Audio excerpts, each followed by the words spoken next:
धुंडीराज महाराज उपासना धाम येथील श्री दत्त मंदिरात श्री दत्तात्रय जन्मोत्सव उत्साहात साजरा। साय दैनिक एकता देऊळगाव राजा प्रतिनिधी सूरज गुप्ता। पवन पूज्य श्री धुंडीराज महाराज उपासना धाम येथील श्री दत्त मंदिर येथे श्री दत्तात्रय जन्मोत्सव उत्साहात साजरा। दिनांक डिसेंबर 20 ते डिसेंबर 27 पर्यंत आयोजित श्री दत्तात्रय जयंती उत्सव सोहळा व नाम सप्ताहाची महाप्रसादाने सांगता झाली। हजारो भक्तांनी घेतला श्री दत्तात्रय दर्शनाचा लाभ। पवन पूज्य श्री धुंडीराज महाराज उपासना धाम येथील श्री दत्त मंदिर येथे अविरत 26 वर्षापासून दिगंबरा दिगंबरा श्रीपाद वल्लभ दिगंबरा या श्री दत्त अखंड नाम सप्ताह दरवर्षीप्रमाणे याही वर्षी दिनांक डिसेंबर 20 ते डिसेंबर 27 पर्यंत उत्साहात साजरा करण्यात आला।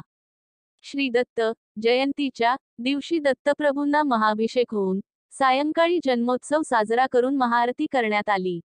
श्री दत्तात्रय मूर्तीच्या गाभाऱ्यामध्ये सूर्यफूल व कमळ फुलाने व पुष्पहाराने सुशोभित करण्यात आले। रात्री नित्य पंचपदी होऊन भजन मंडळीने भजन सादर केले।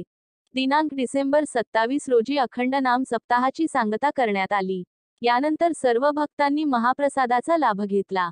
संपूर्ण सप्ताह सोहळ्यामध्ये भाविक भक्तांनी व सेवकवर्गांनी सहभाग घेऊन श्री दत्त जयंती उत्सव सोहळा उत्साहात साजरा केला।